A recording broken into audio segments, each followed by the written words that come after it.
Jokowi tempuh jalur hukum terkait ijazah palsu.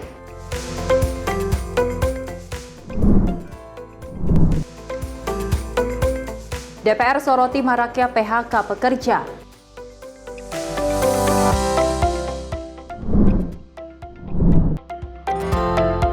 Wacana anak nakal akan pelatihan di barak militer.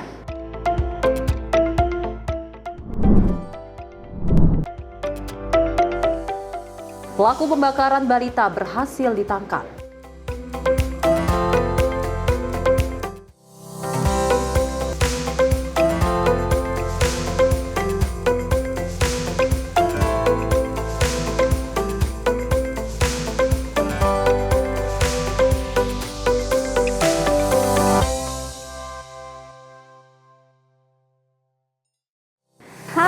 Selamat pagi pemirsa Simpo TV. Halo, selamat pagi Sally. Selamat pagi Festi. Bagaimana hari Luar ini? biasa Harus pastinya. baik ya. Tentunya kita berdua akan terus memberikan informasi yang terbaik untuk Anda pemirsa terkait dengan politikan, ekonomi dan juga hiburan lainnya. Tentunya juga kita akan menghadirkan berbagai berita peristiwa seperti salah satunya peristiwa yang terjadi saat ini kenakalan remaja sangat meningkat, apalagi ini juga ada aksi premanisme seperti itu ya. Kita ketahui tawuran antar remaja ini masih sering terjadi, bahkan terjadi pada pagi hari ataupun malam hari seperti itu, dan tentunya juga ini sangat meresahkan masyarakat. Dan memang rencananya Festi dan pemirsa ini pemerintah akan membentuk ataupun mengembangkan program yaitu pelatihan kepada generasi muda ke barak militer. Betul. Di mana nantinya pemuda ini akan diubah pola hidupnya ini jauh lebih baik lagi pastinya. Dan tentunya pemirsa informasi menarik lainnya akan terus kami hadirkan. Ini dia Menyapa Pagi Simpo TV selengkapnya.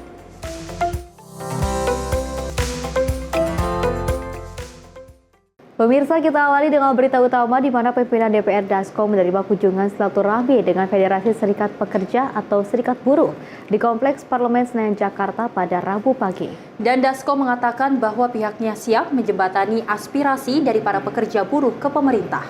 Wakil Ketua DPR Dasko menggelar silaturahmi dengan Federasi Serikat Pekerja atau Serikat Buruh di Kompleks Parlemen Senayan Jakarta pada Rabu pagi. Dalam sambutannya, Dasko mengatakan bahwa pihaknya siap menjembatani aspirasi dari para pekerja buruh ke pemerintah. Dirinya bertekad apapun nantinya yang akan mengancam kelangsungan ekonomi, maka seluruh elemen masyarakat, pekerja buruh dan pemerintah harus bersatu untuk kemajuan bangsa Indonesia.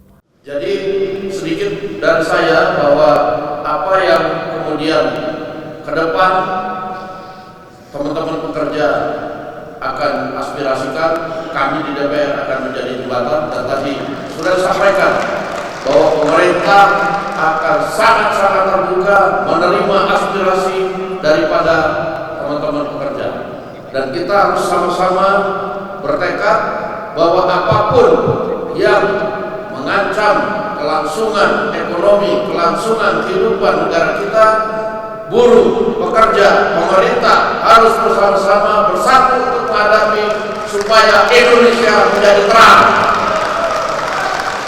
Setuju nggak?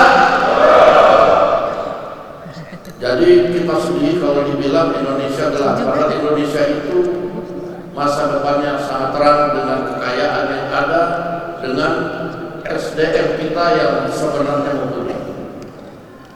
Demikian kawan-kawan sekalian, selamat memperingati BD yang akan jatuh pada tanggal 1 besok. Semoga kompakan yang ada ini tidak hanya pada saat-saat seperti sekarang. Tadi pihak pemerintah sudah menyampaikan bahwa mereka terbuka. Saya juga mengharapkan bahwa teman-teman pekerja juga membuka hati juga untuk terbuka, apa-apa bisa disampaikan, bisa langsung, bisa kami di DPR menjembatani. Pada intinya bahwa kita akan bersama-sama bersilaturahmi, bekerja bersama untuk membuat Indonesia ke depan lebih cerah. Adapun yang hadir dalam acara tersebut, Presiden Partai Buruh Said Iqbal, Menteri Sekretaris Negara Prasetyo Hadi, dan Sekretaris Kabinet Letkol Teddy Indrawijaya, Presiden Konfederasi Serikat Pekerja Seluruh Indonesia Andi Gani Nenawea, serta Ketua Umum KSPSI Jumhur Hidayat. Dari Jakarta, Farizal Ahmad Amin, Simpo TV melaporkan. Selain itu, dari Wakil Ketua DPR Dasko mengungkapkan bahwa pekerja serikat bersepakat untuk membangun kebersamaan antara pemerintah dengan parlemen. Kesepakatan ini pemirsa ditujukan mencari solusi terbaik untuk bangsa dan negara di tengah situasi ekonomi global saat ini. Di tengah situasi ketidakpastian global, sejumlah perusahaan melakukan pemutusan hubungan kerja atau PHK imbas kebijakan tarif dari Amerika Serikat. Wakil Ketua DPR Dasko mengatakan, pihaknya telah memberikan masukan kepada pemerintah dan pimpinan Serikat Kerja membentuk satuan khusus untuk memitigasi. Nantinya, satuan khusus ini diharapkan dapat meminimalisir dampak yang terjadi, khususnya pemutusan hubungan kerja atau PHK di beberapa perusahaan atau pabrik. Menjelang May Day, apa aja aspirasi yang disampaikan oleh teman-teman buruh kepada DPR? Kalau aspirasi banyak, tapi pada hari ini yang penting teman-teman serikat atau teman-teman pekerja ini sepakat membangun kebersamaan antara pemerintah, pekerja dan DPR untuk bersama-sama memikirkan bagaimana solusi yang bagus untuk bangsa dan negara ke depan di tengah situasi ekonomi global pada saat ini. Demikian. Ya, kami sudah memberikan masukan kepada pemerintah dan juga kemudian kami sudah bersama-sama bicara dengan pimpinan serikat pekerja bagaimana kemudian kita bersama-sama membentuk satuan tugas untuk memitigasi apabila akan terjadi pemutusan hubungan kerja di satu perusahaan atau pabrik misalnya begitu. Dan ini kita sedang matangkan terus sehingga kemudian apabila itu sudah berjalan mudah-mudahan bisa meminimalisir dampak yang ada terhadap situasi yang ada pada saat ini. Demikian. Iya, itu nanti bentuknya seperti apa tapi yang penting hasilnya kan gitu. Dari Jakarta, Fahrizal Ahmad Amin, Sinpo TV melaporkan. Pemirsa, Gubernur Jawa Barat Deddy Mulyadi menanggapi terkait dengan wacana direvisinya Undang-Undang Ormas usai munculnya keluhan dari masyarakat terhadap aksi premanisme berkedok ormas. Dan Deddy mengatakan bahwa dirinya menginginkan daerah yang aman dan tertib, namun wacana revisi Undang-Undang Ormas merupakan kewenangan pemerintah. Wacana revisi Undang-Undang Organisasi Masyarakat kini mencuat di publik usai adanya aksi premanisme yang berkedok ormas. Gubernur Jawa Barat Deddy Mulyadi mengatakan, revisi Undang-Undang Ormas merupakan kewenangan pemerintah dan DPR. Kendati demikian, Deddy menilai ormas seharusnya bisa menjadi corong untuk menarik investasi serta meningkatkan sumber daya manusia dengan saling berkumpul dan memiliki tujuan yang sama. Dirinya menyebut bahwa sebenarnya tidak ingin membatasi kegiatan masyarakat berserikat. Namun ia memastikan kegiatan itu tidak mengganggu ketertiban masyarakat, khususnya Jawa Barat. Ya, kalau RU kan kewenangan pusat ya, kemudian kewenangan DPR, kewenangan pemerintah. Prinsip dasar bagi kita di Provinsi Jawa Barat adalah satu hal saja. Kita ingin daerah-daerah ini aman, tertib. Kita ingin orang berkumpul dan berserikat itu untuk mendorong pembangunan, membuat iklim investasi menjadi sehat, membuat iklim investasi menjadi kompetitif, dan melahirkan daya dukung terhadap sumber daya manusia, khususnya sumber daya manusia di Jawa Barat. Dan melahirkan orang-orang yang senang bekerja, bukan senang berkumpul saja, tidak mau bekerja. Dari Jakarta, Fahrizal Davarizkiano, Sinpo TV melaporkan. Dari Ketua Komisi 2 DPR Rifki Nizami Karsayuda juga mengatakan pihaknya akan siap untuk membahas revisi undang-undang tentang organisasi kemasyarakatan jika diusulkan oleh pemerintah. Usulan revisi tersebut muncul usai banyaknya aksi premanisme berkedok ormas yang meresahkan banyak masyarakat. Hal tersebut disampaikan oleh Ketua Komisi 2 DPR Rifki Nizami Karsayuda usai rapat kerja bersama Menteri Dalam Negeri dan seluruh gubernur Indonesia di Kompleks Parlemen Senayan, Jakarta. Rifki Nizami menilai ormas yang meresahkan bukan organisasinya, melainkan individu yang mengatasnamakan ormas dan melakukan tindakan premanisme di tengah masyarakat. Oleh karena itu, ia menyebut tindakan yang tepat ialah melalui proses penegakan hukum yang tegas. Dirinya juga menjelaskan, jika targetnya membubarkan ormas yang bermasalah, maka revisi terhadap UU Ormas belum terlalu mendesak untuk dilakukan. Kalau bagi kami di DPR, terutama Komisi 2 DPR RI, kalau memang itu usulan dari pemerintah dan kami ditugaskan oleh pimpinan DPR untuk membahasnya, kami siap. Tetapi menurut pandangan saya pribadi ini ya, bukan sebagai Ketua Komisi 2 DPR RI, kalau yang meresahkan itu adalah perilaku orang per orang yang kerap mengatasnamakan ormas, misalnya melakukan pemerasan, premanisme, kemudian hal-hal lain yang kemudian tidak pada tempatnya. Kata kuncinya dua. Satu, tegakkan hukum setegak-tegaknya. Itu kan masuk dalam tindak pidana umum. Sepanjang kemudian aparat penegak hukum melakukan penegakan, orang mau malak, mau meras, minta THR dan seterusnya, harusnya isu ini nggak jadi masalah. Tetapi kalau memang betul ini adalah perilaku secara kolektif kelembagaan institusional ormas, Undang-Undang Nomor 17 Tahun 2013 tentang ormas, itu kan sebetulnya sudah memberikan mandatori kepada pemerintah, baik pemerintah pusat maupun pemerintah daerah untuk melakukan pengawasan, termasuk di dalamnya pembubaran terhadap ormas itu sendiri. Kita tahu pemerintah pernah punya pengalaman membubarkan ormas, dan undang-undangnya kan undang-undang yang sekarang. Artinya kalau targetnya adalah membubarkan ormas-ormas yang bermasalah, menurut pandangan saya pribadi, revisi terhadap undang-undang ormas belum terlalu urgen. Dari Jakarta, Fahrizal Ahmad Amin, Sinpo TV melaporkan.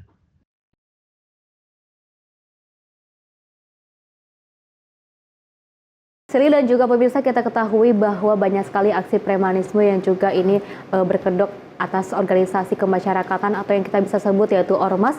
Ini sangat meresahkan masyarakat ketika banyak sekali aspirasi dari pihak ormas sendiri, tapi juga menggunakan sebuah kekerasan seperti itu yang seharusnya tidak harus dilakukan. Dan kita ketahui bahwa dari pemerintah juga ini akan mengadakan sebuah revisi undang-undang. Mudah-mudahan aksi premanisme yang berkedok ormas ini sudah tidak terjadi lagi di Indonesia. Betul, dan kita berharap bahwasanya wacana revisi undang-undang ormas ini segera dilaksanakan, di mana kita ketahui banyak banget aksi yang memang meresahkan masyarakat, terutama terkait dengan pungli yang memang kita ketahui masyarakat meresahkan dengan adanya parkir liar yang akhirnya membayar hingga 56 hingga ke 60 ribu rupiah. Dan kita berharap bahwasanya memang segala pelaku dari orang-orang yang telah meresahkan masyarakat bisa ditindak tegas oleh pemerintah. Ya pemirsa, informasi menarik lainnya akan terus kami hadirkan usai jeda berikut ini.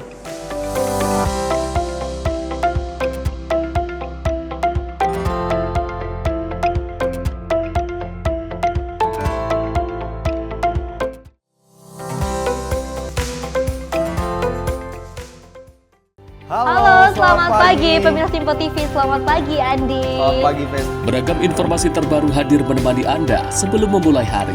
Itu memang dari Menteri Perhubungan juga mendukung, Betul. dari Menteri Keuangan juga mendukung, dan kita sebagai masyarakat pun juga Harus mendukung. Mengangkat isu yang tengah menjadi pembicaraan paling hangat. Semarakan pagi Anda bersama Menyapa Pagi.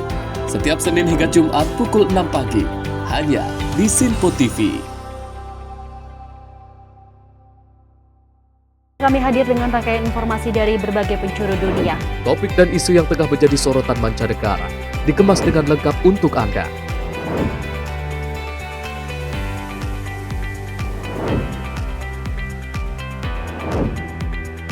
Peristiwa penting yang terjadi dari berbagai belahan dunia kini hadir dalam Sinpo Dunia setiap Senin hingga Jumat pukul 7:30 malam hanya di Sinpo TV.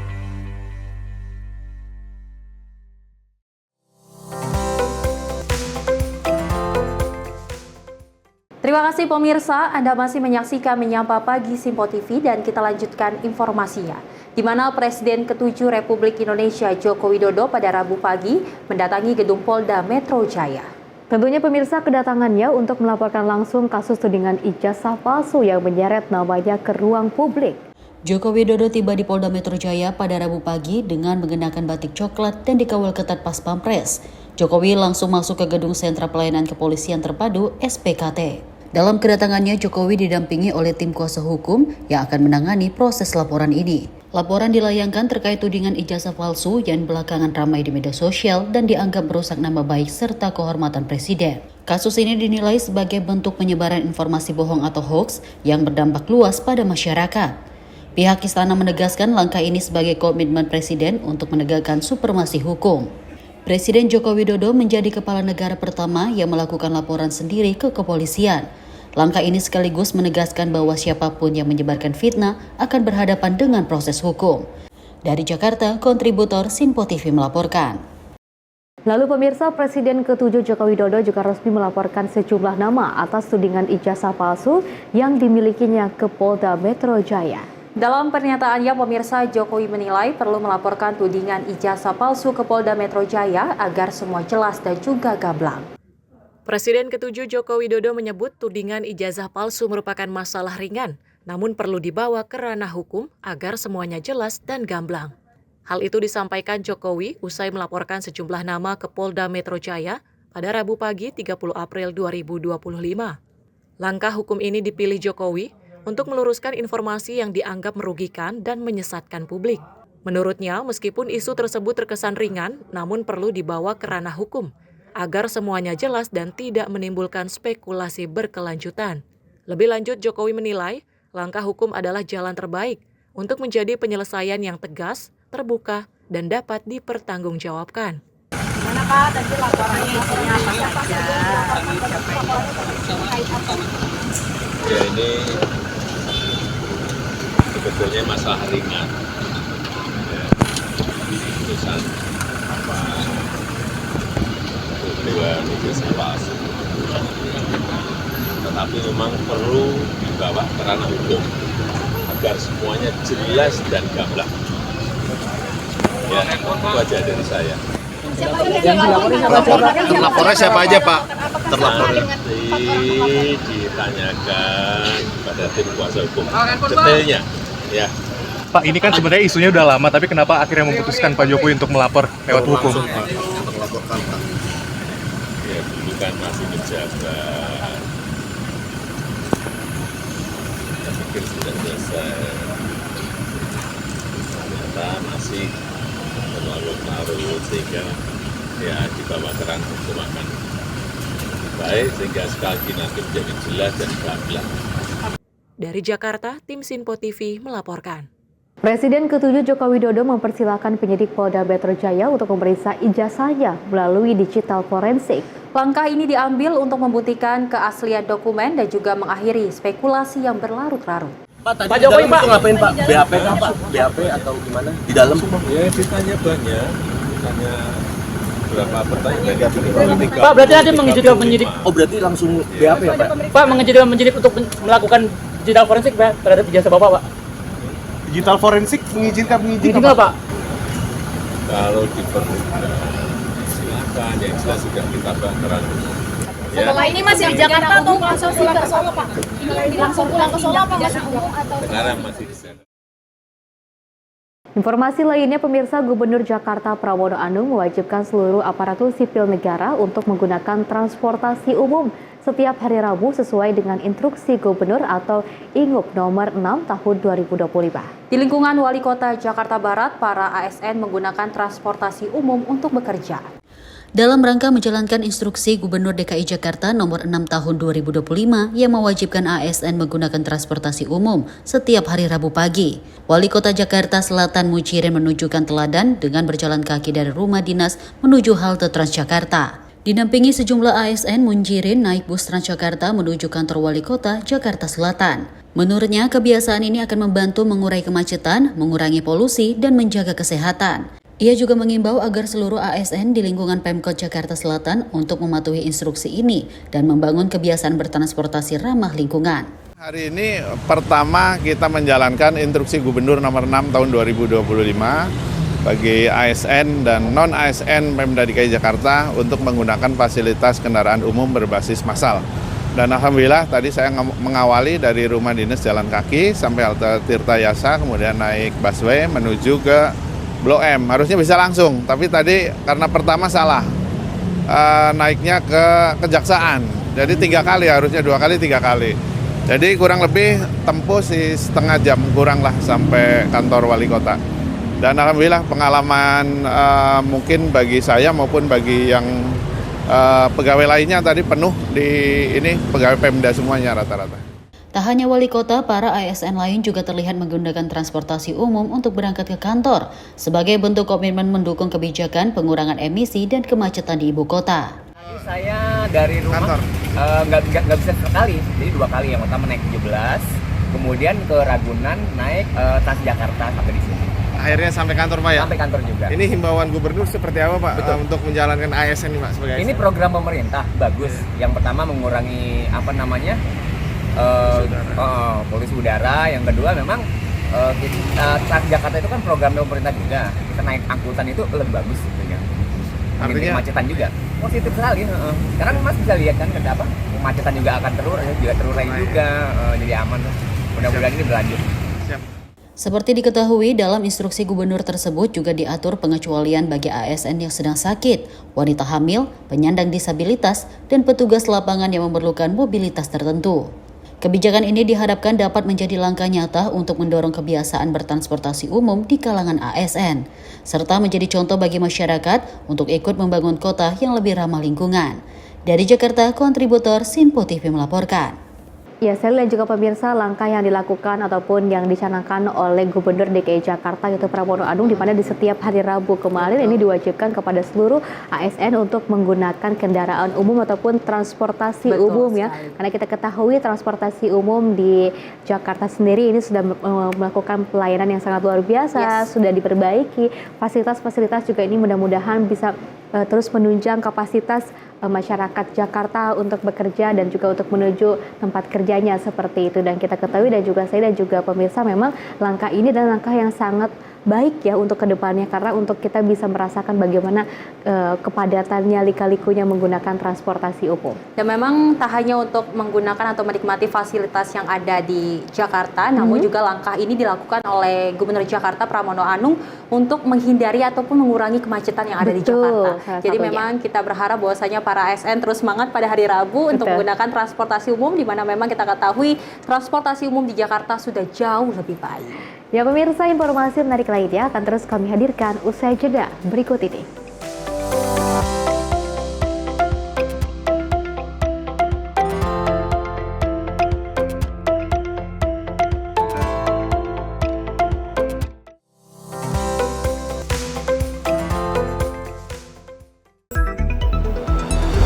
Jadilah yang pertama mengetahui perkembangan terkini seputar informasi dari lembaga parlemen. Punya data nasional, tidak ada satupun backup berarti kan? Tiba-tiba ada putusan yang nggak masuk akal dan seperti ini gitu. Kita biarkan rekomendasi kepada KPK, periksa! Kami hadirkan informasi paling akurat untuk mengawal setiap informasi dalam rapat komisi dan paripurna. Tentunya bersama saya Andi Rezaldi yang telah kami rangkum dalam program Sinpo Parlemen. Saya Arif Rifani. Saksikan Sinpo Parlemen setiap Sabtu pukul 6 pagi hanya di Sinpo TV.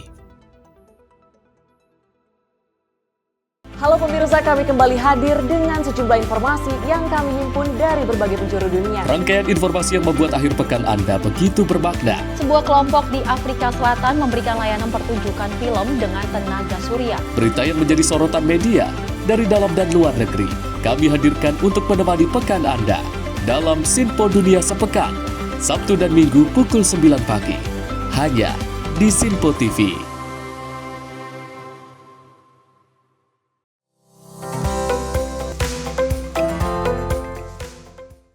Selamat pagi pemirsa, Anda masih menyaksikan Menyapa Pagi Sinpo TV dan kita lanjutkan informasinya, di mana Menteri Agama Republik Indonesia Nasaruddin Umar berkesempatan melaksanakan ibadah umroh dengan para petugas haji Indonesia yang datang di Tanah Suci pada gelombang pertama. Tentunya pemirsa, usai umroh, Menak juga menyampaikan 4 pesan untuk seluruh petugas sebagai bekal melayani jemaah haji selama di Arab Saudi. Menteri Agama Nasaruddin Umar memberikan pesan khusus kepada para petugas haji Indonesia saat berada di depan Ka'bah Makkah, Selasa 29 April 2025. Menak berharap 4 pesan yang disampaikan ini dapat menjadi bekal spiritual dan moral dalam menjalankan tugas melayani jamaah haji. Menak menyampaikan 4 poin utama kepada seluruh petugas haji. Pertama adalah soal niat yang tulus. Ia menegaskan bahwa setiap langkah dan pelayanan yang diberikan harus benar-benar diniatkan karena Allah semata. Pesan kedua adalah kekompakan. Ia menekankan bahwa persatuan melahirkan kekuatan dan keberkahan. Ketiga, ia mengingatkan tentang pentingnya kedisiplinan. Menurutnya, disiplin adalah bagian dari ibadah yang harus dijaga secara konsisten sejak awal hingga akhir tugas. Pesan keempat adalah menjaga kekompakan batin dan menghindari konflik. Menak meminta agar petugas saling menjaga tidak saling menjelekkan, dan bijak dalam menerima kritik. Menak juga berdoa agar petugas diberi kekuatan dalam menghadapi tantangan penyelenggaraan haji. Ia berharap pelayanan tahun ini berjalan lancar. Saya ingin pesankan 4 pesan. Pertama adalah niat datang kita di sini ini lillahi ta'ala. Kita akan membantu tamu-tamunya Allah Subhanahu wa Ta'ala ya.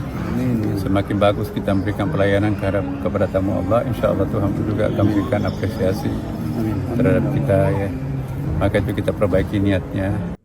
Diketahui tahap pertama Kementerian Agama telah melepas 388 PPIH Arab Saudi pada Senin 28 April 2025 dari Asrama Haji Pondok Gede Jakarta. Tahap pertama ini terdiri dari petugas yang akan bekerja di daerah kerja bandara dan Madinah. Adapun tahap kedua, Kemenak akan melepas petugas haji dari Asrama Haji Cipondoh Tangerang, Banten yang akan ditempatkan di Dakar Mekah. Pelepasan petugas Dakar Mekah rencana akan dilaksanakan pada 7 Mei 2025 mendatang. Indonesia tahun ini mendapat 221.000 kuota jamaah haji. Jumlah ini terdiri atas 201.063 jamaah reguler, 1.572 petugas haji daerah, 685 adalah pembimbing pada kelompok bimbingan ibadah haji dan umroh, serta 17.680 jamaah haji khusus. Tim redaksi Sinpo TV melaporkan.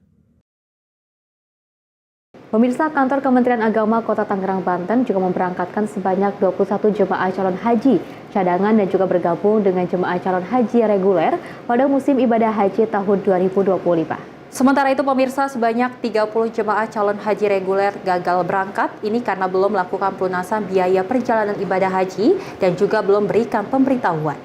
Jemaah calon haji Kota Tangerang, Banten akan mulai diberangkatkan ke Tanah Suci Mekah pada tanggal 1 Mei 2025 mendatang. Namun hingga 2 hari jelang keberangkatan, dari total 1.918 jemaah calon haji yang terdaftar, sebanyak 30 jemaah belum melakukan pelunasan biaya perjalanan ibadah haji. Sehingga dipastikan mereka gagal berangkat dan jumlah jemaah calon haji yang tersisa mencapai 1.888 jemaah. Sementara dari kuota 152 jemaah calon haji cadangan Provinsi Banten Kota Tangerang mendapat kuota 21 jemaah dan dipastikan kuota tersebut terisi dan telah lakukan pelunasan sehingga akan turut berangkat bersamaan dengan jemaah calon haji reguler. Namun demikian, jemaah calon haji cadangan bukanlah pengganti dari jemaah calon haji reguler yang gagal berangkat karena belum melakukan pelunasan. Jemaah haji cadangan se-Provinsi Banten yaitu ada 153. Kota Tangerang mendapatkan jamaah cadangan sebanyak 21 orang jamaah. Dan itu pasti berangkat tahun ini juga? Insya Allah tahun ini dia berangkat. Jamaah haji Kota Tangerang yang masuk ke dalam porsi untuk melunasi keberangkatan berjumlah 1.918 jamaah. Adapun jamaah yang sudah melunasi adalah sebanyak 1.888, yang belum melunasi sebanyak 30 orang jamaah. Hal itu pun sudah kita informasikan ya di media sosial, kemudian juga melalui KBH, melalui KUA, menurut agar mereka mengetahui bahwa pelunasan jamaah haji itu ada ketentuan batas waktu. Mereka itu dia tidak berangkat yang 30 orang ini karena belum ada alasannya apa. Jemaah calon haji Kota Tangerang pada tahun 2025 terdiri dari 7 kelompok gerbang atau kloter. Embarkasi Jakarta terdiri dari 4 kloter utuh dan 3 kloter gabungan bersama jemaah lain dari kota kabupaten di Provinsi Banten. Dari Tangerang, kontributor Sinpo TV melaporkan. Informasi lainnya, pemirsa, Gubernur Jawa Barat Deddy Mulyadi turut menyoroti persoalan guru yang meminta muridnya untuk menggambar alat kelaminnya sendiri untuk jawaban ujian. Kejadian tersebut sangat disayangkan pemirsa karena jauh dari kata mencerminkan spirit pendidikan yang seharusnya dimiliki oleh tenaga pendidik. Video yang beredar di sosial media mengenai seorang guru di Bandung, Jawa Barat yang meminta anak didiknya untuk menggambar alat kelamin sebagai bentuk jawaban ujian telah sampai ke pihak Gubernur Jawa Barat Deddy Mulyadi. Deddy mengungkap bahwa kejadian tersebut seharusnya tidak terjadi. Pasalnya, tidak mencerminkan spirit pendidikan yang seharusnya dimiliki oleh guru. Dirinya menyebut apabila kejadian itu benar terjadi, ia sendiri yang akan memberikan sanksi seberat-beratnya hingga langsung memberhentikan guru. Ya kalau guru itu ada, ya kan kalau guru itu ada sebutin gurunya di mana, SMA mana, besok saya berhentikan. Ya. Iya kita cek langsung. Pokoknya kita tidak akan ada toleransi guru-guru yang tidak mencerminkan spirit pendidikan. Dedi menegaskan tidak ada toleransi bagi guru yang dengan sengaja maupun tidak sengaja menodai nama baik profesi guru. Dari Jakarta, tim redaksi Sinpo TV melaporkan. Kasus pelecehan seksual kembali mencuat di lingkungan lembaga pendidikan. Kali ini seorang mahasiswa semester 6 Fakultas Ekonomi dan Bisnis Universitas Udayana Bali diduga menjadi otak penyalahgunaan teknologi kecerdasan buatan atau AI untuk membuat dan juga menyebarkan konten pornografi. Mahasiswa tersebut pemirsa diduga memanfaatkan foto milik teman-temannya di media sosial untuk kemudian diedit menggunakan teknologi AI sehingga menyerupai konten pornografi. Hingga saat ini tercatat sudah ada 35 mahasiswi yang mengaku menjadi korban dari konten pornografi yang dibuat dan disebarluaskan oleh pelaku. Para korban pun telah melaporkan kejadian tersebut ke Rektorat Universitas Udayana Bali. Kasus ini juga dibenarkan oleh pihak Universitas Udayana. Ketua Unit Komunikasi Publik Universitas Udayana, Ninyoman Dewi Pascarini menyampaikan, pihak fakultas telah mengambil langkah awal dengan menindaklanjuti laporan tersebut secara internal. Tim etik Fakultas Ekonomi dan Bisnis telah melakukan kajian awal dan melaporkan temuan mereka kepada rektor. Pihak universitas kini masih menunggu pertimbangan dari Dewan Etik Senat Universitas untuk menentukan sanksi yang sesuai berdasarkan tata tertib dan kode etik sivitas akademika. Satgas Pencegahan dan Penanganan Kekerasan Seksual Universitas Udayana juga telah melakukan pendalaman terhadap kasus ini secara menyeluruh. Satgas diminta untuk menyusun rekomendasi dan komprehensif guna menjamin proses penanganan berjalan dengan serius, adil, serta berprinsip melindungi para korban. Awalnya ada pelaporan dari korban ke DPM FEB Unut, kemudian DPM melaporkan kepada dekanat, dan kemudian dekanat FEB melakukan sidang etik. Oleh karena itu, selanjutnya dekanat melaporkan kepada rektor untuk kasus ini. Pelakunya ini siapa ya? Pelakunya ini mahasiswa FEB Universitas Udayana. Semester? Semesternya saya kurang tahu semesternya, sepertinya angkatan 2024. Menurut laporan yang kami terima dari FEB itu adalah memenuhi hasrat pribadi saja, tidak ada kebutuhan lain. Sementara status akademik pelaku untuk sementara waktu telah dibekukan. Mahasiswa tersebut tidak diperkenankan mengikuti perkuliahan maupun mengakses layanan administrasi kampus selama proses hukum internal berjalan. Hingga kini, pihak kampus juga masih terus mendata jumlah pasti korban yang terdampak oleh aksi pelaku yang diduga memanfaatkan foto-foto milik teman-temannya di media sosial untuk kemudian diedit menggunakan teknologi AI sehingga menyerupai konten pornografi. Kasus ini kini menjadi sorotan publik dan menambah daftar panjang catatan kekerasan seksual di lingkungan pendidikan tinggi di Indonesia. Dari Bali, Bagus Raditya, Sinpo TV melaporkan. Pemirsa, seorang orang tua siswa di Kabupaten Lebak, Banten rela berjalan kaki sejauh 200 meter sambil mengangkut meja dan kursi ke sekolah anaknya. Aksi ini dilakukan setelah mendapat permintaan dari kepala sekolah untuk mengganti meja dan kursi yang rusak. Beginilah penampakan saat orang tua siswa SD Negeri 2 Pasir Tangkil di Kampung Kolelet Impres, Desa Pasir Tangkil, Kecamatan Warung Gunung, Kabupaten Lebak, Banten, membawa meja dan kursi dengan berjalan kaki sejauh 200 meter ke sekolah. Meja dan kursi itu diperuntukkan bagi anaknya yang duduk di bangku kelas 4. Hal ini dilakukan setelah kepala sekolah menyampaikan pesan melalui grup WhatsApp orang tua murid bahwa perlengkapan belajar anaknya rusak dan harus diganti. Orang tua siswa mengaku merogoh kocek sebesar Rp400.000 untuk membeli meja dan kursi baru. Padahal ia mengatakan tidak tahu siapa yang merusak meja tersebut, yang diduga merupakan bekas pakai siswa sebelumnya. Ia pun mengaku miris dengan kondisi dunia pendidikan saat ini yang justru membebani orang tua siswa. Meja kursi karena disuruh mengganti sama kepala sekolah karena di grup kelas dia mengirim pesan kalau dinasihatin nggak bisa, terus suruh mengganti nggak mau, kata aku nggak ngerespon awalnya, aku perhatikan aja di grup ini ya, terus kata temannya Api, orang tuanya, mejanya Api yang rusak mah, katanya gitu, terus tanya ke anaknya, emang api yang ngerusak. Enggak mah, itu mah udah rusak dari kelas terdahulu, katanya reot gitu kan. Sementara itu, wali kelas murid membenarkan bahwa meja dan kursi memang rusak oleh para siswa. Namun ia mengaku tidak tahu menahu soal permintaan kepala sekolah kepada orang tua untuk menggantinya. Wali kelas itu yang cuman anak tuh suka goyang-goyang kursi, terus meja digoyang-goyang gitu ya. Terus rusak ininya sebelah gitu ya, ininya nih, kakinya.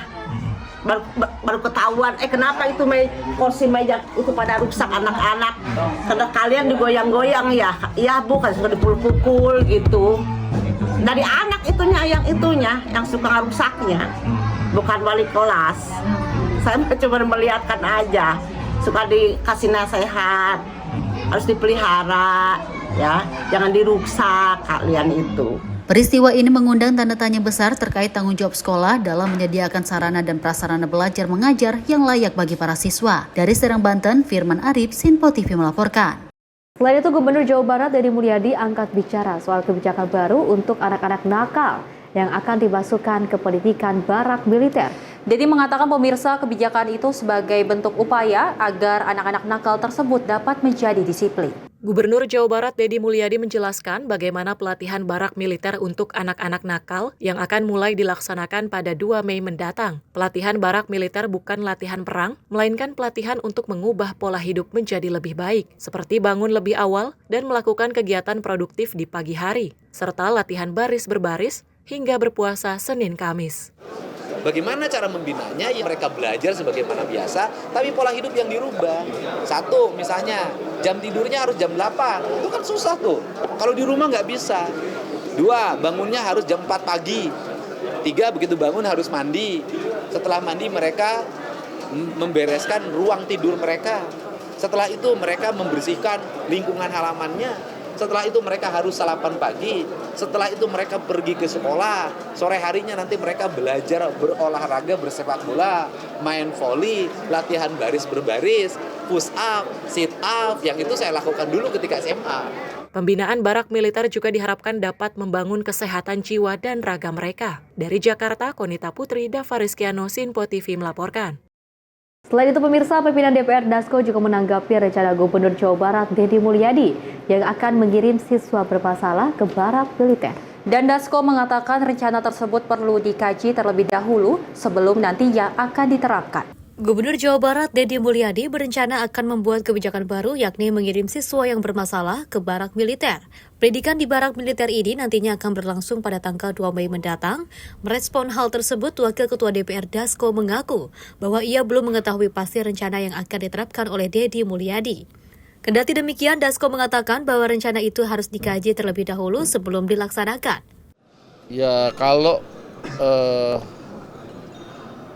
pemberlakuan itu kan hanya kemudian di daerah Jawa Barat ya. Saya juga belum tahu bagaimana respon dari DPRD Jawa Barat, tetapi kalau pendapat saya mungkin kita harus kaji terlebih dahulu secara matang sebelum kemudian diterapkan. Karena ya mungkin untuk masing-masing daerah itu karakteristiknya kan berbeda-beda. Demikian. Dari Jakarta, Fahrizal, Dava Rizkiano, Sinpo TV melaporkan. Ya, saya dan juga pemirsa terkait dengan program yang dicanangkan oleh Gubernur Jawa Barat Deddy Mulyadi terkait dengan di mana nantinya anak-anak nakal ataupun yang bermasalah di sekolah ini akan dikumpulkan dan juga akan diberikan sebuah pendidikan kepribadian, yaitu salah satunya adalah di barak militer. Tentunya juga hal ini sangat positif untuk mendisiplinkan anak-anak agar tidak melakukan hal-hal yang seperti tawuran ataupun aksi-aksi kekerasan lainnya. Dan tentunya juga dari Gubernur Jawa Barat Deddy Mulyadi, rencana ini juga direspon oleh pimpinan Dasko. Dan memang kalau kita ketahui dari pimpinan DPR Dasko ini mengatakan bahwasanya ini perlu dikaji dulu. Betul. Agar memang nantinya jika diterapkan ini dapat berjalan dengan baik, dan juga pastinya kita ketahui program dari Deddy Mulyadi ini sangat baik di mana nantinya generasi penerus bangsa ini akan diubah pola hidupnya jauh lebih baik lagi. Dari kepribadian, dari sikapnya ini akan diberikan pendidikan yang sangat luar biasa hingga tidak ada lagi kenakalan remaja yang marak di Indonesia. Pemirsa, informasi lainnya akan terus kami hadirkan usai jeda berikut ini.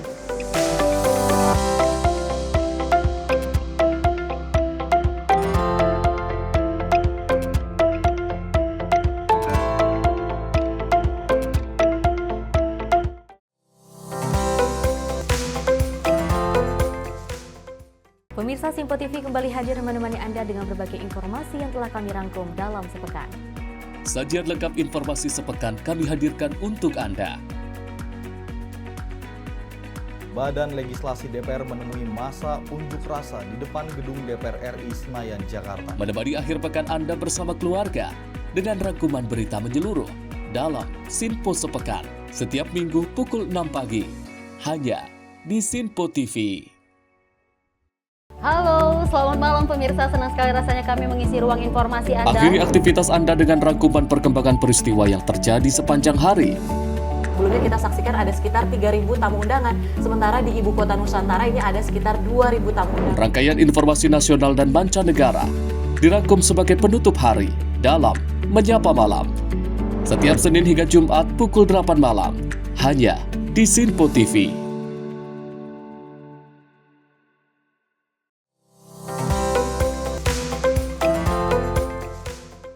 Masih bersama kami pemirsa dalam Menyapa Pagi Simpo TV dan kita lanjutkan informasinya, di mana Bupati Bogor Rudi Susmanto memastikan sejumlah minimarket di Kabupaten Bogor tidak menjual produk makanan yang terindikasi mengandung unsur babi.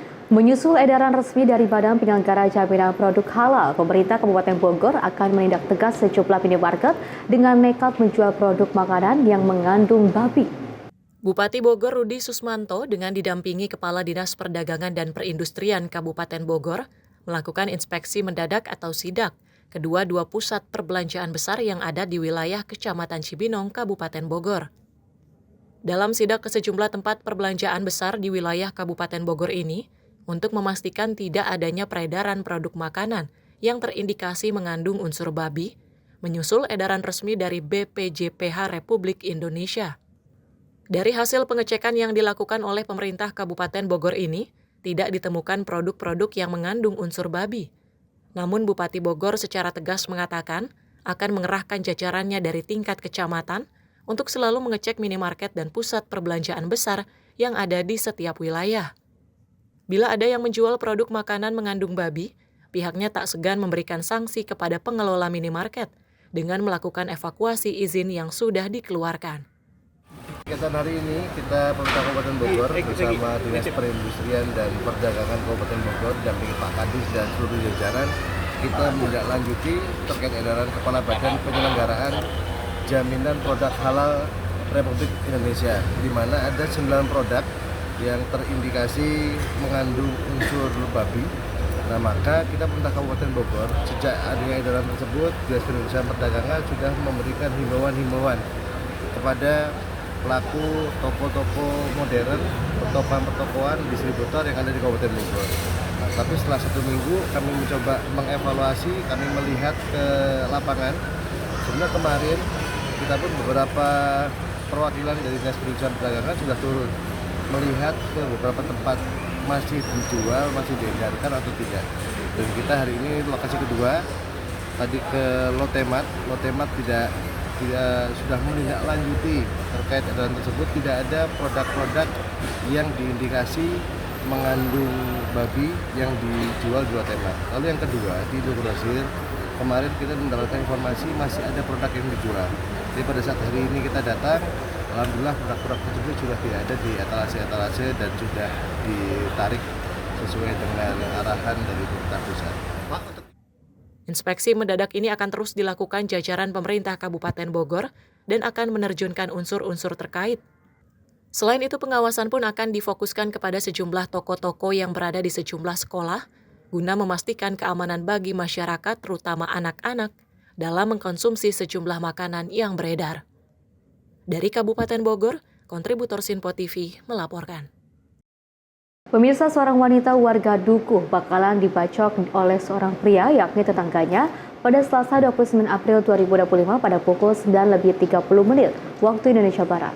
Insiden ini diduga oleh kemarahan mantan pemilik rumah yang mengancam korban, lalu membacok leher bagian belakang korban. Seorang wanita bernama Iin Indra Astuti, 49 tahun, mengalami luka serius pada bagian leher belakang setelah diserang menggunakan senjata tajam oleh seorang pria berinisial S di Dukuh Klarisan, Desa Tanduk, Kecamatan Ampel, Boyolali pada Selasa 29 April 2025. Awalnya itu kan memang kakak saya beli rumah itu kan bekas rumah dia, jadi dilelang. tapi udah beberapa tahun yang lalu udah dibeli, udah atas nama anaknya kakak saya. Memang dari dulu sering nakal gitu, makanya sama kakak saya kan di pagar tinggi. Tadi itu kejadian karyawannya di dalam bersih-bersih, gerbangnya kan ditutup biar nggak diitu. Udah mau pulang, jadi posisi kan tersangka itu di sebelah kanan, kakak saya kan ngadepnya ke timur, jadi mau putar gini langsung ngampiri. Terus selama ini itu kita sekeluarga ngalah terus, jadi itu udah berulang kali mau buka gerbang aja dia datang bawa bambu, bawa apa, itu udah sering banget. Dulu pas pengusiran itu juga rame-rame kayak gitu. Kapolres Boyolali AKBP Yoshid Hartanto menyampaikan bahwa pelaku telah ditangkap dan sedang menjalani pemeriksaan lebih lanjut. Hingga kini polisi masih mendalami motif di balik kejadian dan segera membawa korban ke RSUD Pandan Arang Boyolali untuk menjalani operasi akibat luka yang dideritanya. Dari Jakarta, Adelia Sabterina, Sinpo TV melaporkan. Selain itu, pemirsa, kepolisian unit Resmob Satreskrim Polrestor Jakarta Barat menggerebek sebuah rumah yang dijadikan gudang penampungan kendaraan bermotor bodong diduga hasil pencurian di kawasan Kalideres, Jakarta Barat, dan ini akhirnya terungkap. Dan dari lokasi kejadian, pemirsa, polisi mengamankan sebanyak 17 unit sepeda motor dan juga mengamankan 5 orang tersangka, yang salah satunya kedapatan memiliki senjata api. Pengungkapan kasus curanmor yang sebelumnya berawal dari penggerebekan sebuah gudang di kawasan Utan Jati, Kalideres, Jakarta Barat yang dijadikan tempat penampungan sepeda motor hasil pencurian ini berawal dari tim Opsnal Satreskrim Polres Metro Jakarta Barat yang mendapati informasi terkait temuan soal jual beli sepeda motor tanpa kelengkapan surat alias bodong. Dari hasil penyidikan petugas, akhirnya petugas berhasil mengungkap kasus pencurian kendaraan bermotor yang di dalamnya melibatkan 5 tersangka yang diantaranya berinisial SP, RS, JS, DS, dan SS. Dari gudang tersebut, polisi mendapati barang bukti hasil kejahatan para tersangka, diantaranya 17 unit sepeda motor bodong. Bahkan dari tersangka SP, petugas mendapati barang bukti sepucuk senjata api rakitan, beserta 5 selongsong peluru dan seperangkat kunci letter T. Sebelum dijual, sepeda motor hasil curian tersebut mereka sembunyikan di dalam gudang. Sementara uang dari hasil penjualan pencurian tersebut, mereka gunakan untuk kebutuhan hidup sehari-hari. Berawal di tanggal 24 Maret 2025 pukul 22, tim Opsnal mendapatkan informasi ada transaksi sepeda motor yang tidak dilengkapi dengan dokumen yang sah. Setelah itu melakukan penyelidikan dan selanjutnya mendapatkan informasi bahwa transaksi itu ada penampungannya di perumahan Gria Jati Asri, Pegadungan, Kalideres.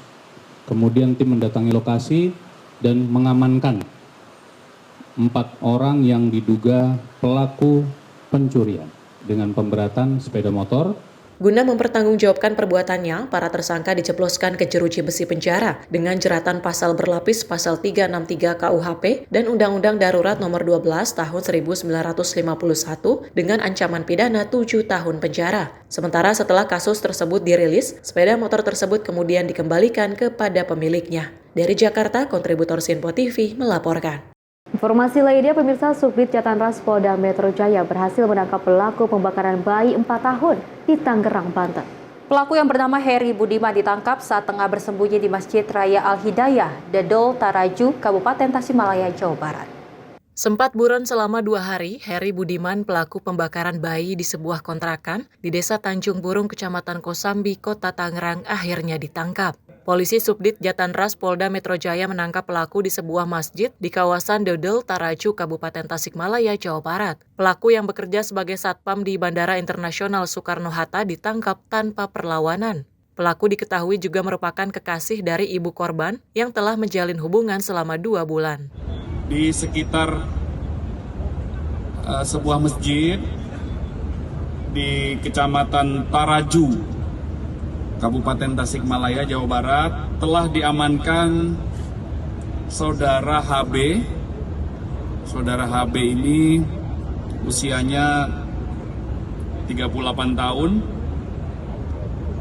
Dia diduga melakukan tindak pidana kekerasan terhadap anak yang mengakibatkan korban, seorang laki-laki berusia 4 tahun, meninggal dunia 2 hari yang lalu, hari Minggu. Jadi dalam waktu 2 hari, tim gabungan berhasil mengungkap dan menangkap pelakunya. Yang rekan-rekan tahu bahwa TKP-nya di sebuah kontrakan di daerah Rawaburung, Kosambi, Kabupaten Tangerang. Motif masih terus didalami. Alasan pelaku melakukan tindak pidana ini, ya, orang tua korban dengan pelaku kenal dekat, ya, ada hubungan asmara. Ini tim masih melakukan pendalaman mengapa pelaku melakukan aksi yang sangat keji ini, ya, dan ini akan diungkap tuntas oleh tim.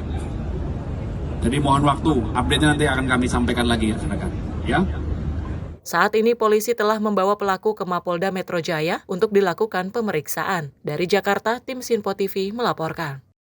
Entah apa ya Sally yang ada di pikirannya dan juga hati nuraninya ini, kalau kita ketahui di mana sih hati nuraninya seorang laki-laki seperti itu ya, apalagi melihat bocah 4 tahun yang tega sekali dibakar oleh pacar dari sang ibu seperti itu. Kita ketahui memang dari kita ataupun dimanapun Anda berada yang menjadi seorang ibu dan juga menjadi seorang orang tua, kita harus lebih berhati-hati lagi seperti itu dalam menjaga anaknya dan juga memilah-milah anaknya untuk dititipkan kepada siapa kita harus menitipkan, dan alangkah lebih baiknya kita menitipkan anak kita ini adalah ke orang-orang terdekat seperti keluarga, kerabat, orang tua seperti itu.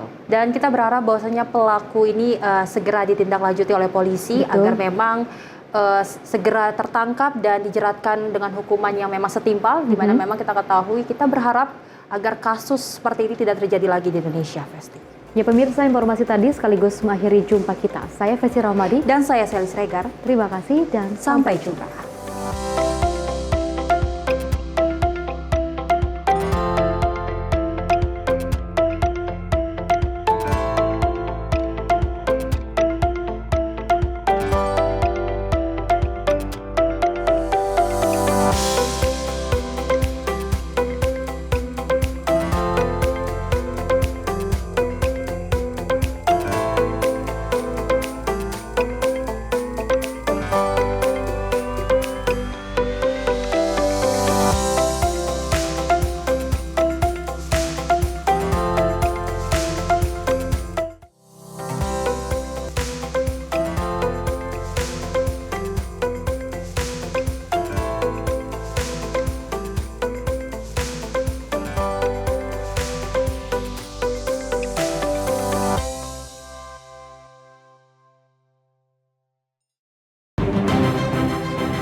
Sinpo TV, News, Sport, Entertainment.